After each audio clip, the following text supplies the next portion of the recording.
महाराज कहते हैं कि हे राजन परीक्षित, एकदा पांडवान् दृष्ट्वा प्रणीतान् पुरुषोत्तम इंद्रप्रस्थं गतः श्रीमान् युयुधानादिभिर्वृतः।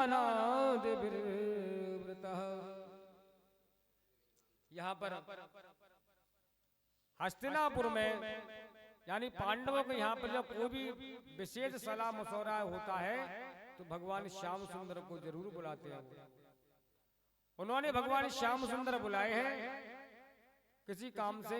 उनका सारा काम दाम जब हो गया तब अर्जुन भगवान श्याम सुंदर से कहते हैं कि हे प्रभु चलो अब शाम हो रही है, यहाँ धीरे धीरे करके शाम होने वाली है, अपन जमुना जी पर टहलते हैं। अर्जुन और भगवान श्याम सुंदर दोनों जब जमुना के किनारे घूम रहे थे तभी वो क्या देखा उन्होंने कि एक सामली सी स्त्री भगवान की जो तपस्या कर रही है। वह सामरी सनों से स्त्री भगवान की जब तपस्या कर रही थी तब अर्जुन ने भगवान से पूछा कि प्रभु ये सुंदर कन्या, इसको तपस्या करने की क्या आवश्यकता है, ये तपस्या क्यों कर रही है? भगवान कहते हैं कि भैया मैं तो इन चीजों से लेना देना नहीं है, तुम जाकर के पूछो बातें, कहीं मोती आकर चिपक गई वो तो तुम जाकर के उससे पूछो वो तपस्या क्यों कर रही है। कालिंदी कौन है? यमुना जी को कालिंदी कहते हैं।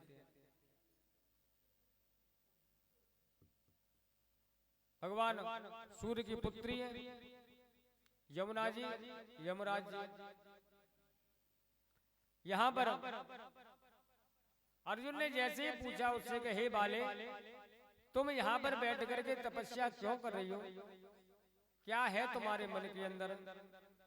तब वो कहती है कि हे महाराज अर्जुन मैं तुम्हें जानती हूँ, आज मेरा समय जो है पूरा हो गया है। मैं श्याम सुंदर को पति बनाने के लिए जो है तपस्या कर रही हूँ यहाँ पे। अर्जुन ने कहा था कि हे भगवान 3 विवाह तो है गए, जीव भगवान की तपस्या कर रही है, अब क्या करना चाहिए? अर्जुन ने जाकर के श्याम सुंदर से कहा कि कन्हैया ये तो तुमको पति बनाने के लिए भगवान तुम्हारा भजन कर रही है भगवान का। भगवान श्याम सुंदर ने कहा कि मैं तो इस संबंध में यहाँ कुछ कह नहीं सकता हूँ, तुम जाकर के बड़े दादा किसको कहते हैं युधिष्ठिर जी महाराज को, बड़े हैं, बड़े बुआ जी के लड़के हैं। भगवान श्याम सुंदर युधिष्ठिर जी के बुआ के लड़के लगते हैं रिश्ते में। यहाँ पर कह दिया युधिष्ठिर जी महाराज ने बड़े दादा को कह दो वो जैसा आदेश देंगे वैसा हम करेंगे। तो उस कालिंदी को हस्तिनापुर में लाया गया है और उससे पूछा गया, द्रौपदी आदि जो रानियां हैं सबने पूछा कि कहो देवी क्या है, सारा हाल चाल बता दिया, मैं श्याम सुंदर को अपना पति बनाना चाहती हूँ। युधिष्ठिर जी ने कहा कि ठीक है, जब स्वयं ही जब कन्हैया को अगर वर्णन करना चाहती है तो उसमें हर्ष के साथ में यानी खुशी के साथ में श्याम सुंदर का विवाह करना चाहिए। इस प्रकार भगवान श्याम सुंदर का चौथा विवाह, श्याम सुंदर का चौथा विवाह कालिंदी के साथ में हो जाता है। बोलो भक्त वत्सल भगवान की जय। यहाँ पर श्री सुखदेव जी महाराज कहते हैं कि हे राजन नवनाग सहस्राणि नागाच्छद गुणान रथान रथान शत गुणान स्वान चादाया गुणा गुणागा। कह रहे हैं कि 5वां जो विवाह है मित्रविंदा के साथ में हुआ।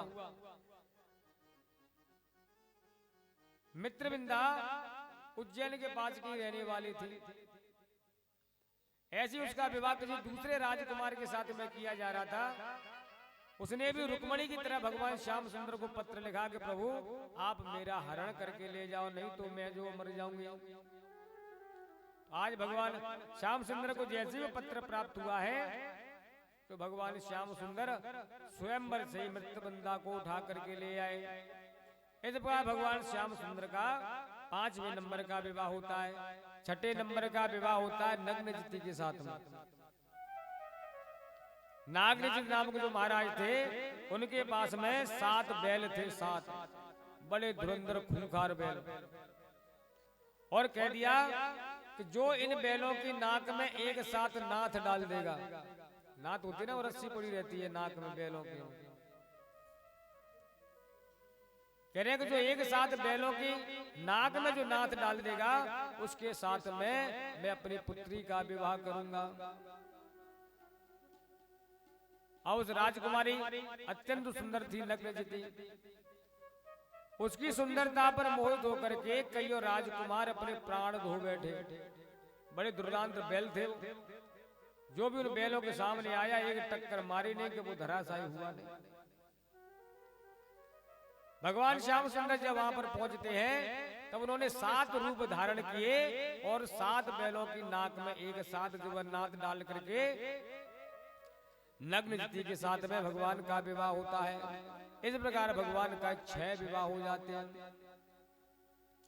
7वां विवाह भगवान का कह रहे हैं भद्रा के साथ में होता है।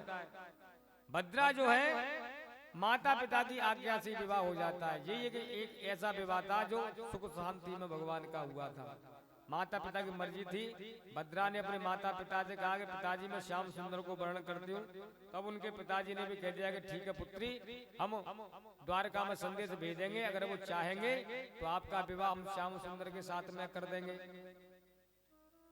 यहाँ पर जैसी पत्र जाकर के मिला है, महाराज को तुरंत जाकर के अपनी बारात लेकर के पहुंच जाते हैं और इनका विवाह भद्रा के साथ में हो जाता है। ऐसी जो लक्ष्मण 8वें नंबर की होती है, उनको भी भगवान स्वयंवर से उठा करके लेके आते हैं। इस प्रकार भगवान के जो है 8 विवाह हो जाते हैं। बोलो श्याम सुंदर भगवान की जय हो। यहाँ पर राजा परीक्षित कहते हैं कि महाराज ये तो अभी आपने 8 जो है विवाह बताए हैं, भैस्मी जाम्बती भामा सत्या भद्रा च लक्ष्मणा कालिंद्री मित्र बंदा चेतिष्ठित्यो श्रमाश्रियः। ये केवल आपने 8 विवाह के बारे में बतलाया है। मैंने तो सुना है उनकी 16,100 रानियां और थी, वो कहां से आई? सुखदेव स्वामी कहते हैं हे राजन, यथाहतो भगवता भौमो येन च ता स्त्रिया निरुद्धा एकदा शस्या विक्रम साकधन्मनः। एक भौमासुर नामक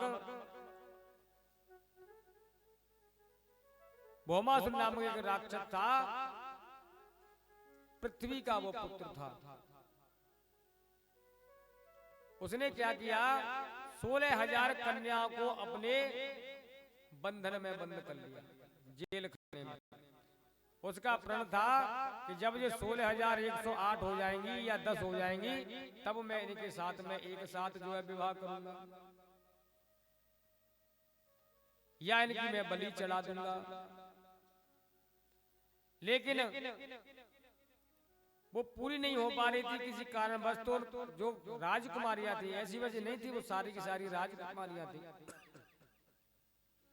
उन्होंने कैसे भी करके भगवान श्याम सुंदर के पास में यह सूचना जो है पहुंचा दी, भगवान हम आपको जो है पति के रूप में जो है वर्ण करना चाहते हैं। पति के रूप में हम आपको जो वर्ण करना चाहते हैं।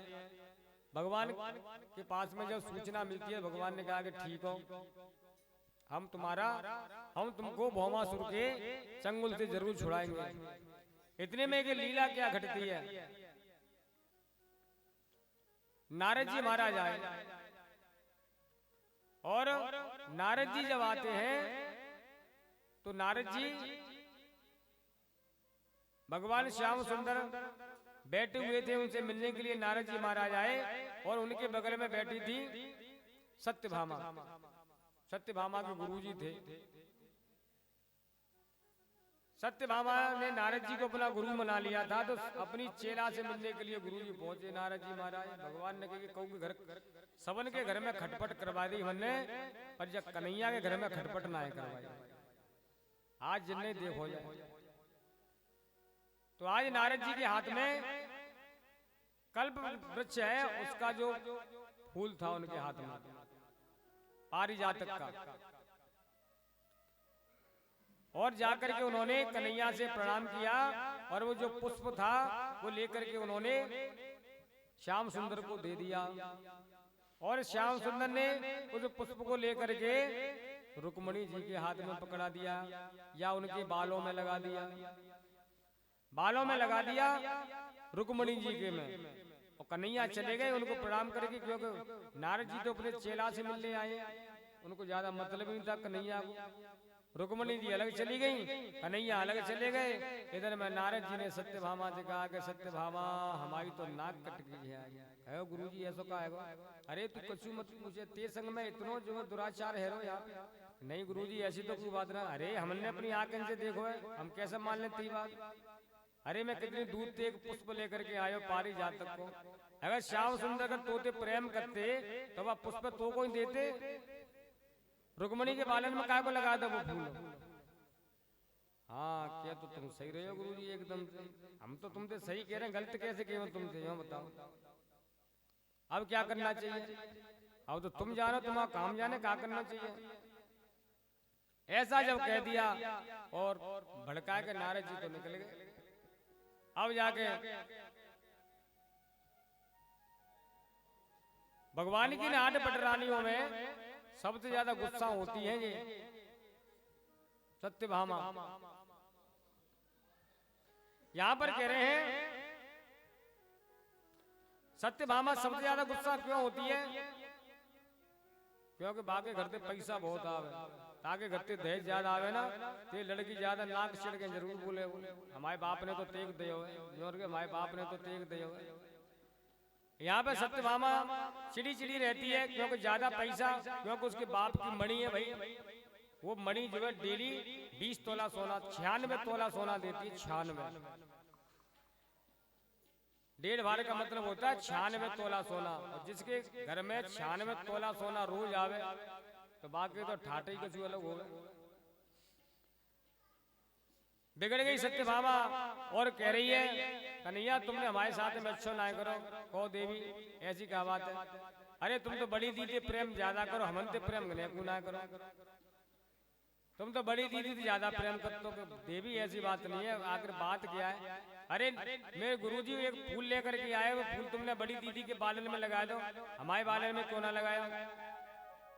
और भगवान पे बिगड़ भी लगी। भगवान ने कही चलो देवी कोई बात नहीं है, अब दोबारा फूल लेकर के वो आएंगे तो मैं तुमको दे दूंगी। कि नहीं अब मुझको वो फूल नहीं चाहिए, मुझको तो बागो पूरा पेड़ ही चाहिए। और पेड़ में आंगन में और चाहिए, दीदी के आंगन में नहीं और के आंगन में नहीं। बा पारिजातक का जो पेड़ है वो मेरे घर के आंगन में लगो होना चाहिए। जिद पकड़ गई। बाल हट, प्रिया हट, राज हट। भगवान ने कहा कि चलो ठीक है देवी। तो यहां पर भगवान श्याम सुंदर जब गए हैं सत्यभामा को अपने साथ में लेकर के, सत्यभामा को साथ में लेकर के गए हैं। अब जाकर के रास्ते में ऐसे भौमासुर के साथ में भगवान का जो युद्ध हो जाता है। भौमासुर का जब युद्ध होता है तो भगवान भौमासुर को बार बार परास्त करते हैं, लेकिन भगवान को एक दो बाण जो है लग जाते हैं भौमासुर के तीर। तब यहाँ पर सत्यभामा कहती है, क्योंकि सत्यभामा पृथ्वी का अवतार है, सत्यभामा पृथ्वी का अवतार है और भौमासुर भी जो पृथ्वी का पुत्र है। जिस समय भौमासुर का जब जन्म हुआ था पृथ्वी से, तब पृथ्वी माता ने कहा था कि हे प्रभु ये मेरा बेटा असुर के रूप में है, आप इसका वध नहीं करोगे। भगवान ने कहा कि देवी कोई अत्याचार करता है, कोई आताताई होता है तो उसका तो वध करना नीति ही बनता है। सुप्तम सुप्तम बालक जड़ स्त्रिय, जो व्यक्ति आताताई होता है उसका वध करना चाहिए, चाहे कोई भी हो। ये पृथ्वी माता कहती, तब वो कहती है कि हे प्रभु ठीक है, जब तक मैं ना कहूं तब तक तुम इसका जो है वध नहीं करोगे मेरे बेटे का। जब तक मैं ना कहूं तब तक तुम मेरे बेटे का वध नहीं करोगे। तो यहाँ पर सत्यभामा कौन है? पृथ्वी का अवतार। जैसे ही श्याम सुंदर को जब बाण लगे हैं तब सत्यभामा कुपित हो जाती है। क्यों?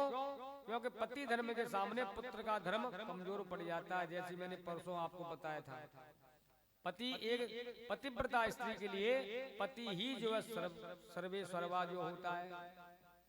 7 वचन होते हैं ना शादी में, सुनिएगा 7 वचन। कोई ना सुन, सुनो पंडित जल्दी जल्दी करो, तुम तो फिर फटाफट से छुट्टी करो। 7 वचन में एक वचन होता है कि तुम, भगवान शंकर माता पार्वती से कहते हैं कि मम चित्तम मम व्रतम, मेरा ही चित्त करोगी, मेरा ही जो व्रत करोगी। क्यों? कि पति परमेश्वर होता है। पति कौन होता है? स्त्री के लिए पति परमेश्वर की तरह होता है। अपने पति के अलावा किसी और की पूजा नहीं करनी चाहिए, भगवान शंकर कह रहे हैं माता पार्वती को। तब वो कहते हैं, वो माता पार्वती कहती है कि प्रभु आपका तो साल में एक ही व्रत आता है, शिव महारात्रि जो निकल गई परसों के दिन। इसके अलावा हम किसी और की पूजा कर सकते हैं कि नहीं करें? तब भगवान शंकर कहते हैं नहीं देवी, मेरे जो आराध्य हैं आप उनकी पूजा कर सकते हो।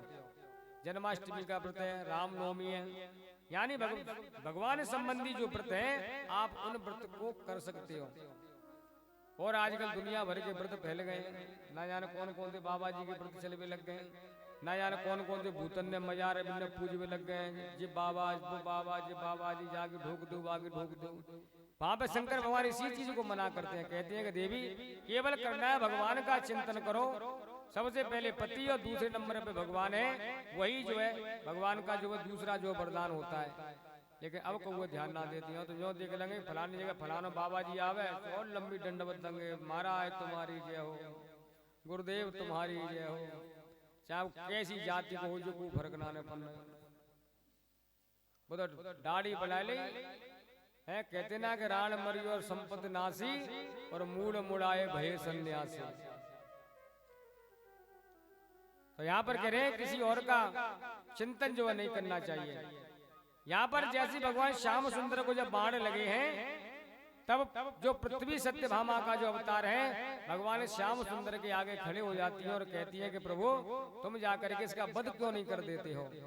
भगवान कह रहे हैं कि हम जी तो केवान चाह रहे, तुम्हारे मोदी को तुम जाकर वध करते हो।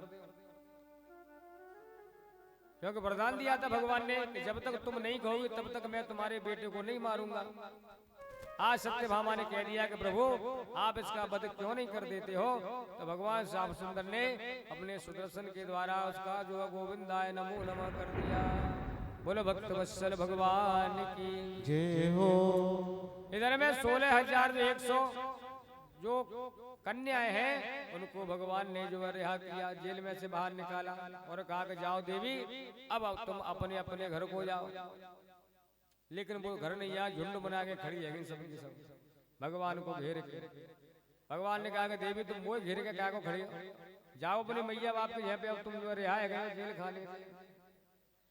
वो जो कन्या है वो कहती है कि महाराज यद्यपि हम जो है शुद्ध और पवित्र हैं, यानी भौमासुर ने हमारे साथ में कोई गलत काम नहीं किया है, हम मन वाणी और कर्म से पवित्र हैं, लेकिन अब अपने घर जाएंगे तो हमको अपने घर वाले रखेंगे नहीं और कोई राजकुमार हमारे साथ में विवाह नहीं करेगा। कहेगा कि तुम तो भौमासुर की जेल में रह करके आई हो, हम पे कोई विश्वास भी नहीं करेगा। अगर कोई लड़की 2-4 साल तक किसी अपने घर से भाग जाए या कोई उसको उठा करके ले जाए तो कौन आदमी उसको विवाह करेगा, विश्वास करेगा उसके ऊपर? वो कन्या यही कहती है कि महाराज यद्यपि हम पवित्र हैं और शुद्ध हैं, अब हम अपने घर जाएंगे तो हमारे घर वाले हमको स्वीकार नहीं करेंगे, हमारा विवाह अब हो नहीं सकता है। अब तो हमारे पास में केवल एक ही जो है सहारा है, एक ही ऑप्शन है। क्या है भैया? सबसे पहला ऑप्शन तो हमारा ये है कि हम जो है जहर खा करके या कहीं से कूद करके अपने जो है प्राणों को त्याग दें। भगवान कहते हैं जब ऐसी बात थी प्राणों को त्यागने वाली देवी हो तब तो वहीं कहीं लटक जाती जेल के कुंदाते, प्राण त्यागने तो हमें चिट्ठी पत्रकार को भिजवा, तुमने कहा कन्हैया भाई रक्षा करो, मरना ही था। तो तब उसमें से एक जो है कुमारी कहती है कि नहीं महाराज हमारे पास में दूसरा भी है ऑप्शन है। भगवान ने कहा दूसरे बताओ क्या है। दूसरा ये है कि एक तो हम जो अपने प्राणों को त्याग दें पहला है, और दूसरा ये है कि आप हमारे साथ में जो है वर्ण कर लो, यानी विवाह कर लो हमारे साथ।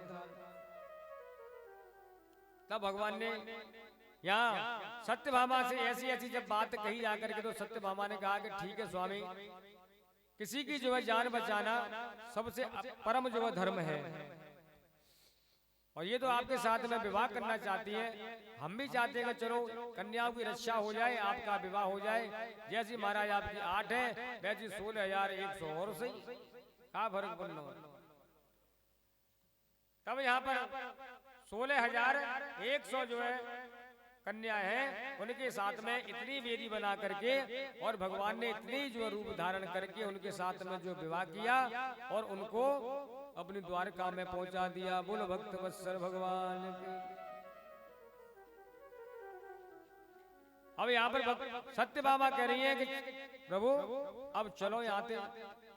भगवान सोच रहे कि चलो कुछ भूल जाएगी, ये काय के लिए निकले, वो पारिजातक को पेड़ लेवे के लिए इंद्र के यहाँ पे स्वर्ग लोक में। भगवान ने अपने गरुड़ के साथ में गए, इंद्र के यहाँ पहुंच गए। इंद्र से कहा, सारी इंद्र ने अपना सिंहासन खाली करके भगवान को दिया है। इंद्र ने भगवान का पूजन किया। फिर कहते हैं कि हम तुम्हारे पारिजातक के पेड़ को लेने आए। अब इंद्र ने अपना मुंह नीचे को लटका लिया, क्योंकि जो स्वर्ग की जो वस्तु है वो पृथ्वी लोक पर क्यों आ जाए भैया। और जैसे हमें ही मान लो हमारे घर में कोई ऐसी प्रिय जो वस्तु जो रखी हुई है और बात को बड़ो आदमी हम पे मांग लेवे, तो हम बात मने नहीं कर सके और ना बात हाँ कर सके, क्योंकि बड़ो अधिकारी भैया अगर मना कर दी तो नया नकार ठोक पीट देवे, हमारी नौकरी खा जाया कुछ कर देवे तो देनी पड़े मजबूरी में। इंद्र ने मना करना जो है चाहा, लेकिन मना कर नहीं सकता है। भगवान श्याम सुंदर पहुंचे और पारिजातक के पेड़ को आदेश दिया, अपने गरुड़ पर जैसे ही रखा है तो इंद्रानी जो थी सची महारानी माँ ने अपनी चूड़ी उतार के और इंद्र महाराज की छाती पे दही फेंक के, लो तुम तो बेकार आदमी हो, अरे कोई हमारी चीजें ले जा रहे हो, तुम माँ पे तो छुड़ा ना सकती वह चीजें। इंद्र ने कहा कि देवी उनसे लड़ने में कोई फायदा नहीं है। भगवान श्याम सुंदर से लड़ने में फायदा नहीं है, क्यों? क्योंकि भूमि राव अनलम वायो खम बुद्धिरेवचा अहंकार में भिन्ना प्रकृतिरष्टता। ये संसार में जो कुछ भी तुम देख रहे हो सब इन्हीं का जो है व्याप्त है। भगवान के साथ में युद्ध करने की कोशिश भी करता है छोटी बहुत, लेकिन भगवान उसको 2-4 बार में पटक पछाड़ कर देते हैं और पारिजातक के पेड़ को सत्यभामा के आंगन में लगा देते हैं। बोलो वृंदावन बिहारी लाल की। इंद्र से कह दिया कि हे इंद्र, जब तक हमारी लीला ब्रज में चलती है तब तक ये पेड़ रहेगा, यानी पृथ्वी पर चलती है जब तक ये पेड़ द्वारका में रहेगा, उसके बाद में हमारी लीला समाप्त हो जाएगी। यह आपका वृक्ष अपने आप ही स्वर्गलोक में पहुंच जाएगा। इस प्रकार भगवान श्याम सुंदर के 16,108 विवाह हो जाते हैं। बोलो भक्त वत्सल भगवान की जय हो। सुखदेव स्वामी कहते हैं कि राजन,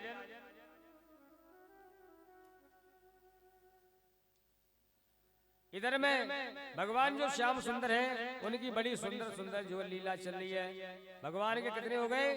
16,108 विवाह हो गए। और भगवान सबके साथ में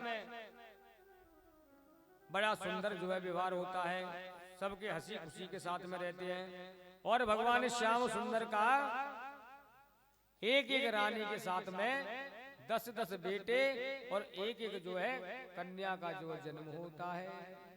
बताओ कितने बड़ा परिवार है। हम यो कहते हैं कि हम दो हमारे दो, और बिन के तुम देखो 16,108 बे, फिर एक के जो है 10-10 जो है बेटा और एक एक जो है कन्या पैदा है। बड़ा लंबा चौड़ा जो है परिवार भगवान श्याम सुंदर का हो गया है। और कन्हैया यूं ना पतो, और फिर जो जो बेटा थे उनके भी जो है 10-10 जो है बेटा पैदा है, यानी कि 10-10 जो है नाती पैदा है। अब भगवान को इतना बड़ा परिवार है गया कि बिना खुद पतुनाने का मैं नाती को नाम का है, मैं पोता को नाम का है, स्वाभाविक ही है। घर में जब ज्यादा धमैया आ जाए तो सुत्ती नारे में कौन गायब है हमारे घर से। यहाँ पे सुखदेव स्वामी कहते हैं कि महाराज अनिरुद्ध प्रद्युम्न महाराज के जो बड़े पुत्र हैं उनका नाम है अनिरुद्ध। एक समय क्या होता है, बाणस्य तनयान्मुषामुषते यदुत्तम यत् युद्धमुष्ये तो हरिशंकर मुहुर्मः। सुखदेव स्वामी कहते हैं कि राजन बाणा जो सुर था भगवान शंकर का परम जो भक्त था। बोलो शंकर भगवान की। 1000 भुजाएं थी बाणासुर की। उसने तपस्या करके भगवान शंकर को प्रसन्न किया और कहा था कि प्रभु आपकी जो भगवान की जो पूजा होती है ना, भगवान की पूजा में दुनिया भर को सामान हो गए। और जो जेमा कहते ना पंडित जी तुम तो पूरा परिचय भरते हो वहां तक सामान रोटी मूली पान सुपारी लौंग इलायची चंदन चावल अबीर गुलाल दुनिया भर की लिस्ट बन जाए पूजा के सामान। बाणासुर ने कहा था कि प्रभु आपकी जो पूजन की सामग्री बहुत है, आपके वाद्य यंत्र बहुत है, किसी हाथ में डमरू है तो किसी में मृदंग है। आप मुझको 1000 जो है हाथ दे दो जिससे मैं आपकी जो है सेवा कर सकूं। 1000 हाथों से भगवान भोलेनाथ प्रसन्न होकर के बाणासुर को वरदान दे दिया और इसको काशी को भी अमर बना दिया। कहाँ रहते थे? काशी में तो थे बाणासुर। यहाँ पर वरदान दे दिया, कह दिया कि तेरा जो क्षेत्र है वो त्रिशूल पे जो टिका हुआ है। कहते ना काशी बनारस कभी नष्ट नहीं होता है, कि काशी बनारस भगवान भोलेनाथ के त्रिशूल के ऊपर टिका हुआ है। और एक जो है झंडा जो है दे दिया। अब 1000 जब भुजा जब आ जाती है उसके तो प्रभुता पाए की न मद नाही। तुलसीदास जी महाराज क्या कहते हैं कि जिनके पास में प्रभुत्व जब ज्यादा हो जाता है, प्रभुता जब ज्यादा बढ़ जाती है, तब जाकर के व्यक्ति को अभिमान भी जो हो जाता है।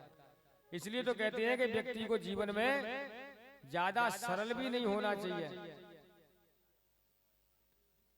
जीवन में व्यक्ति को ज्यादा सरल नहीं होना चाहिए, क्योंकि आपने देखा है कि जितने जंगल में सीधे पेड़ होते हैं, लकड़हारा सबसे जल्दी उन्हीं को काटता है जो सीधे पेड़ होते हैं, और जो टेढ़े टेढ़े पेड़ होते हैं उनको नहीं काटता है। इसलिए संसार में ज्यादा सीधा रहे, सीधे यानी भोलापन होना भी बड़ा पाप है। एक गांव में एक महात्मा जी जा रहे थे गांव से, बोलो भक्त वत्सल भगवान की। एक महात्मा जी जा रहे, महात्मा जी जब गांव से जब निकल रहे थे तो उस गांव में क्या एक बहुत बड़ा पीपल का पेड़ था। जब महात्मा जी जब जाने लगे तब कुछ गांव के लड़कों ने बच्चों ने रोका, करे महाराज जी रुको रुको रुको। काहे बेटा क्यों रोक रहे हो? अरे बा पीपल के पेड़ के वहां के मत निकलो महाराज, वहां पे बहुत भयंकर जो है काला सांप रहता है। अच्छा चलो कुल बात ना लिया, सांप क्यों मिलेंगे। बाबा जी जैसे ही वह रास्ता में से गुजरे तब वो पीपल के पेड़ में से भयंकर जो कालिया नाग निकला और वहां ने जो रास्ता रोक ली। महात्मा जी विद्वान थे, भगवान के भक्त थे, उन्होंने कहा था कि अरे रुक जा भैया, क्यों ज्यादा फन फटका रहे हो? ना जाने तेने पिछले जन्म में कैसे कर्म किए ताते तो तू कालो नाग बनोए। गरुड़ पुराण में लिखा हुआ है कि जो आत्महत्या करने वाला जो व्यक्ति है, फांसी खा करके और जहर खाने वाला, वो व्यक्ति अगले जन्म में काले सर्प के रूप में उसका जो है जन्म होता है। तो महात्मा कह रहे कि न जाने तेने पिछले जन्म में कैसो कर्म करो तो तू जा जन्म में जो है कालो नाग बन गयो। अब तू ऐसे कर्म करेगो तो न जाने कौन सी गिरगिट की योनि में जो है चलो जावेगो। तब वो सर्प महात्मा जी की बात को समझ गया, जो सांप था वो बाबा जी की बात समझ गया। आजकल के इंसान ना समझते, लेकिन बाद जमाने के सर्प भी समझ जाते थे बात को। क्या करना चाहिए? काटो मत किसी को, बढ़िया रहो। अब तो वो जो सर्प था बाबा जी का चेला बन गया। महाराज मैं तो आपको भक्त बन गो, मैं नहीं काटूंगा आज के बाद में। और महात्मा जी इतना कह करके आगे चले गए और जो सर्प था वह पेड़ में रहता था। अब बच्चों ने देखा कि महात्मा जी से मुलाकात है गई है। अब धीरे धीरे करके बच्चा पहुंचने लग गए आगे यहाँ, और कुआ में पत्थर मारे धीरे धीरे करके दूर से ही, कहीं खाए नहीं जावे। लेकिन मैंने खाया वो तो छोड़ी दो, कि वचन दे दिया महात्मा जी को किसी को काटना नहीं है, किसी को सताना नहीं है, अहिंसा परमो धर्म, अहिंसा से रहो भैया, किसी को सताना नहीं है जीवन में अपने में। अब कोई बच्चा तुम्हारी पूंछ पकड़ के खींचे। अब तो यदि हालत है कि बात सर्प की तो बच्चा वाली वो लेवे और रस्सी की तरह जो पीपर के बाद में डाल देवे तो बच्चा बात झूला झूले सांप। ये स्थिति कर दी बेचारे सांप की। सांप बेचारा हड्डी हड्डी बाकी सांप की टूट गई। अब बेचारा वहां में पड़ो अपने छोटे से बिल में, बाहर ना निकल गया तू, वहां पे चले ही ना नहीं आ तू, मुंह वहां को पूरा सूज गए क्योंकि बच्चन ने पत्थर दे देगा वहां को मुंह सूझा दे। कुछ दिनों के बाद में जब महात्मा वहां में से रास्ता से आए, महात्मा ने सोची कि मेरा चेला रहे तो यहाँ पे बातें मिलतो तो चलो। सर्प के आवाज लगे, कहो चेला कहो, भक्तराज कहो, कि महाराज मैं तो यही जा बिले में बैठे हूँ। अरे तू वहां में क्या कर रहा, बाहर तो निकल। धीरे धीरे करके बचाओ, धीरे धीरे करके बेचारा बाहर जब निकल के आता है वो सर्प तो देखो तो बेचारा खून खुना रहो, मुंह सूझ रहा को ऐसा। महात्मा जी ने कही कि भैया जी कैसी दशा आ रही है तेरी, अरे कौन से कुसंग से तेरी ऐसी दशा है गई है भैया जी। सर्प कहता है कि महाराज कुसंग से नहीं है तो सत्संग से भैया, आपके संग में जब से सत्संग करो तब से ये दशा भैया मेरी, पहले तो मैं बढ़िया था। महात्मा जी कहते हैं कि सर्पराज तूने मेरी बात का मर्म नहीं समझा, मैंने तुझसे केवल काटने के लिए तो मना किया था, पुकार भी करे मैंने थोड़ी करो। सर्प का दूध तुझो कर देना सू आदमी दूर के भग जाएगा, तो काट लिए। तुमने मेरे प्रसंग का जो मर्म नहीं जाना, मैंने काटने के लिए मना किया था, पुकारने के लिए मना थोड़ी किया। अगर समाज में हमको रहना है तो एक व्यवस्था बना करके रहना पड़ेगा। जो व्यक्ति सरल है उसके साथ में सरलता का व्यवहार करो, और जो व्यक्ति कठोर है उसके साथ में कठोरता से पेश आओ। यानी कि जो जिस भाषा में समझे उस भाषा में उसको जो है जवाब देना चाहिए। बोलो भक्तवत्सल भगवान की। 10-12 मिनट को विश्राम ले लो, बाकी बाद में फिर कथा आगे चलती है। गोविंद।